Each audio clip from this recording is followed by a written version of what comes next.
pemirsa, selamat datang pada tugas latsar CPNS Angkatan 51 Gelombang 9.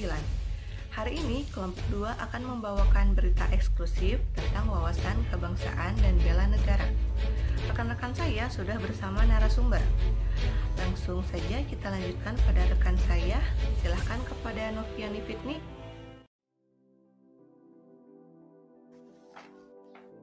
Bapak Faisal, kita akan berbincang-bincang sedikit tentang wawasan kebangsaan dan isu kontemporer yang sekarang marak terjadi di Indonesia. Menurut Anda, apa itu wawasan kebangsaan? Wawasan kebangsaan menurut saya adalah salah satu cara pandang hidup masyarakat Indonesia dalam menentukan kehidupan berbangsa dan bernegaranya. Salah satunya adalah mengikuti dan mentaati Undang-Undang 1945. Yang kedua adalah berkehidupan sesuai dengan asas-asas Pancasila. Ya, seperti yang telah kita ketahui, yang namanya Pancasila itu ada 5. Ya. Yang pertama adalah ketuhanan yang Maha Esa. Itu kita bisa aplikasikan dengan beribadah sesuai dengan agama kita masing-masing secara rukun dan damai. Yang kedua adalah kemanusiaan yang adil dan beradab. Ya, artinya itu adalah kita sebagai manusia Indonesia terutama harus mempunyai akhlak serta perilaku yang baik terhadap sesama manusia di Indonesia ini. Yang ketiga adalah persatuan Indonesia. Ya, dari namanya juga Persatuan Indonesia artinya kita sebagai masyarakat Indonesia yang sangat memegang teguh budaya Timur itu sangat erat sekali dengan yang namanya gotong royong, ya, saling tolong menolong satu sama lain tanpa pamrih. Terus juga yang keempat ada kerakyatan yang dipimpin oleh hikmat kebijaksanaan dalam permusyawaratan perwakilan. Artinya kita di sini Indonesia dipimpin oleh sebuah pemerintahan yang harus berdaulat dengan rakyatnya. Artinya semua aspirasi rakyat harus didengar dan dimusyawarahkan oleh para pemerintah kita. Yang kelima adalah keadilan sosial bagi seluruh rakyat Indonesia. Artinya semua keadilan, baik itu keadilan ekonomi, pendidikan, beragama, ya, dan berbagai macam aspek lainnya itu harus kita rasakan secara merata di Indonesia seperti itu. Lalu juga salah satu wawasan kebangsaan itu adalah kita mempertahankan kesatuan dan persatuan ya antar berbagai macam suku dan budaya di Indonesia. Karena Indonesia ini terkenal dengan berbagai macam suku dan budaya ya yang berbeda-beda, tapi dengan adanya persatuan ini diharapkan kebinekaan tunggal ika kita tuh tumbuh. Ya. Meskipun kita beda-beda agama, suku, ras, kulit dan segala macamnya, tapi kita tetap bisa satu jua. Ini yang terpenting. Apakah Anda pernah mendengar berita hoax? Ya, saya pun pernah mendapatkan salah satu berita hoax ya yang dulu pernah merebak di Indonesia, yaitu kemunculan COVID-19. Yang mana kalau tidak salah saya dengar bahwa beritanya COVID-19 itu berasal dari kebocoran salah satu laboratorium di kota Wuhan, Cina sana ya. Padahal sejatinya tidak seperti itu. Ya, bahwa COVID-19 ini adalah salah satu virus yang menginfeksi hewan liar, ya, terutama hewan di sini adalah hewan kelelawar. Nah, kelelawar ini malah dikonsumsi oleh manusia di Wuhan sana.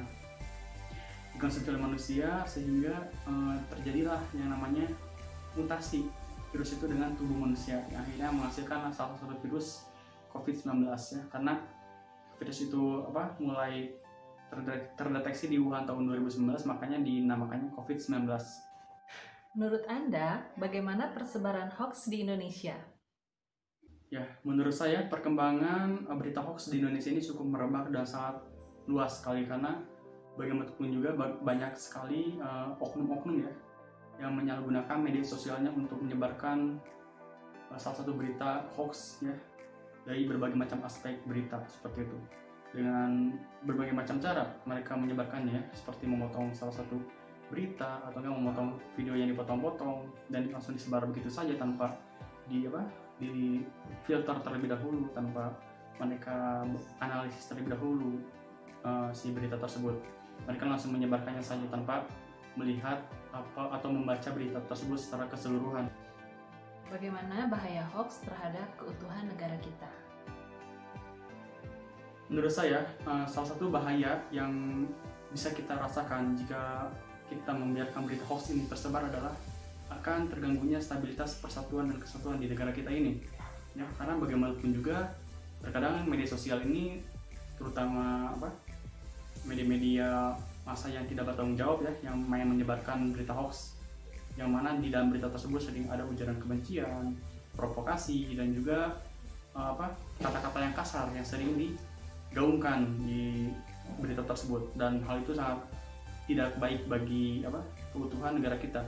Ya, akan banyak yang namanya pro kontra di antara masyarakat dengan berita-berita yang seperti itu, yang tidak tahu kita kebenaran atas berita tersebut, apakah berita tersebut dapat dipertanggungjawabkan atau tidak ya, oleh si penyebarnya. Oleh karena itu diharapkan kita sebagai masyarakat harus bijak dalam menerima dan juga membaca berita-berita hoax atau berita-berita apapun itu yang berkeliaran di media sosial kita.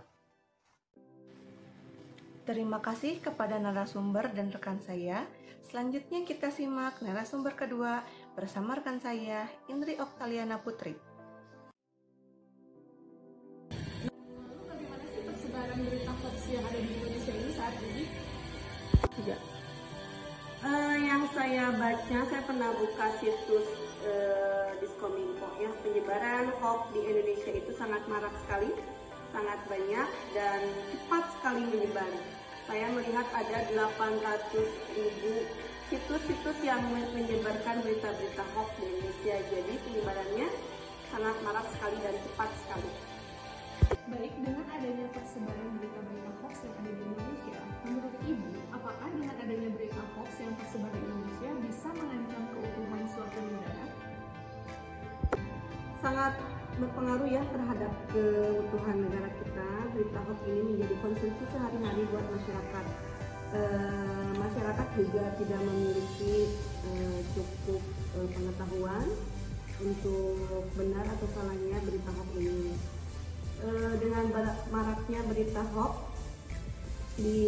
khususnya di Indonesia, itu akan mempengaruhi ke negara kita. Sebenarnya kalau misalkan berita hoax itu banyak beredar, yang mengedarkannya itu ya pelaku pengedarnya itu sebenarnya harus ditindak tegas ya oleh pihak yang berwajib, karena kalau misalkan tidak seperti itu akan terus selalu ada berita hoax yang lain gitu. Jadi kalau misalkan masyarakat lanjut percaya, itu akan berbahaya, akan mengancam utuhnya persatuan dan kesatuan negara Indonesia. Terima kasih kepada narasumber dan rekan saya. Kita simak narasumber selanjutnya bersama rekan saya, Feni Anissa Rosalina. Apa upaya Ibu sebagai warga negara Indonesia dalam menyadarkan masyarakat akan bahayanya hoax? Saat kita mendapat suatu berita yang belum diketahui kebenarannya, sebaiknya kita mencari tahu dulu tentang berita tersebut, benar atau tidak, sebelum kita menyebarkannya, agar tidak timbul perpecahan sehingga persatuan dan kesatuan negara tetap utuh. Terima kasih ya Ibu atas waktunya. Sekian wawancara dari saya. Assalamualaikum warahmatullahi wabarakatuh. Terima kasih kepada semua narasumber dan rekan-rekan saya yang bertugas hari ini memberikan informasi kepada pemirsa. Kesimpulan hari ini akan dibawakan oleh rekan saya, Lucy Mariat. Saya akan membacakan kesimpulan dari hasil wawancara yang telah kelompok saya laksanakan. Berdasarkan hasil wawancara yang telah kami lakukan terhadap 3 narasumber, yaitu kepada guru, perawat, dan mahasiswa, dapat disimpulkan bahwa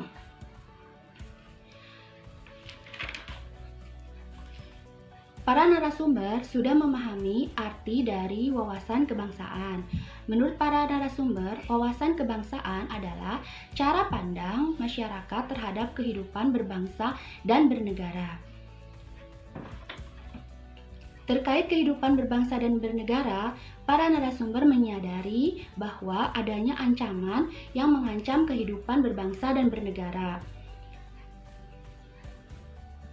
Salah satunya adalah maraknya penyebaran berita hoaks di masyarakat yang dikarenakan pesatnya kemajuan teknologi informasi. Penyebaran berita hoaks sangat berbahaya karena dapat memecah belah persatuan dan kesatuan bangsa, juga dapat mengancam keutuhan NKRI. Untuk itu, menurut para narasumber, perlu sekali memberikan edukasi kepada masyarakat agar tidak menjadi korban isu atau korban hoaks, yaitu dengan cara memberikan edukasi kepada masyarakat tentang pentingnya literasi media, juga membekali atau memberikan edukasi masyarakat agar senantiasa melakukan cross-check terhadap berita-berita yang didapatnya tanpa tahu kebenarannya. Dan yang terakhir, kepada para penegak hukum, agar memberikan tindakan yang tegas kepada para pelaku penyebar hoaks. Demikian kesimpulan dari hasil wawancara yang telah kami laksanakan. Terima kasih.